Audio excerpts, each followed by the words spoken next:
He first teamed up with Jim Carrey in the hit comedy Bruce Almighty. Now Steve Carell reunites with the comedian in Burt, Wonderstone.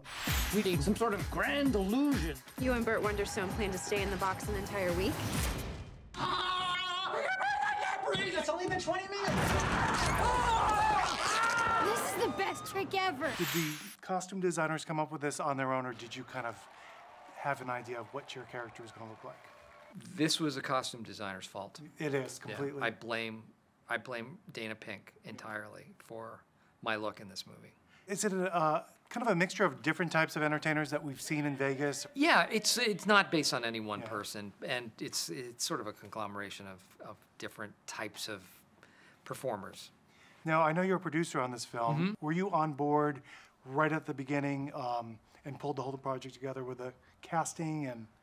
Yeah, I mean, So, the script had been, I don't know how long the script had been around, for a year or two when I found it. And we started developing it and started reworking it and rewriting it and thinking about what, got it to a studio, and yeah, so I was part of the whole process, because you're working with Jim Carrey again. Yeah. You know, and I didn't know if that was something you both had been looking to do. That's, you know what?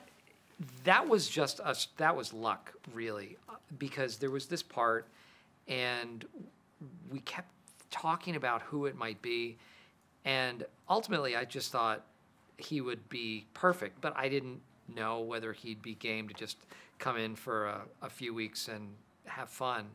And he read it, and he loved it, and he was on board immediately. So that was great. That reminded me a little bit of the Jackass type of character. You know, that, I don't know, is that something that's happening here in Vegas? I haven't seen it myself. Well, there are magicians that tend to do darker sort of tricks, sort of tricks that are kind of based in self-mutilation and or potentially.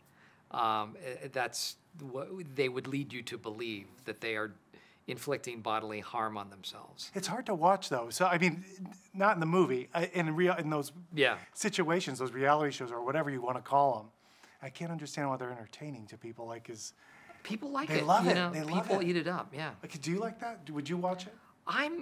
You know what? I guess I'm mostly a fan of kind of the old school magic. There's a place in LA called the Magic Castle that I've gone to that has different like larger rooms for the more, the bigger illusions, smaller rooms for sleight of hand. There are magicians out at tables doing card tricks.